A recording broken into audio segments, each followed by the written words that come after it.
Hello everyone, welcome back my new blog. গতকাল ছিল লোকনাথ বাবা পুজো। বৌদির বাড়িতে আমাদের ইনভাইট ছিল। বৌদি আর আমার ছোট্ট ভাইপো, তার নাম তোজো। তারা দুজন সকালেই চলে গেছিল।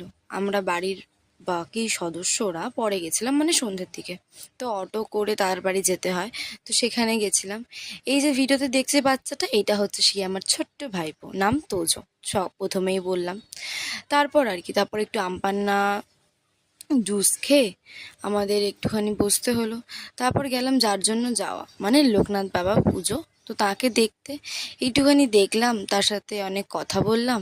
তারপর করে ওখানে অনেক কীর্তন হচ্ছিল, কীর্তন শুনে একটু ওয়েদারটা দেখে নিচে নেমে এলাম। নিচে একটুখানি বসে নিজেকে দেখে নিচ্ছিলাম কেমন লাগছে না লাগছে। তো রাতও অনেক হচ্ছিল, তাই খেতে বসে পড়লাম। খাওয়ারে অনেক কিছু ছিল, কিন্তু আমি পোলাও আর আলুর দম আর পায়েস খেয়েই নিজের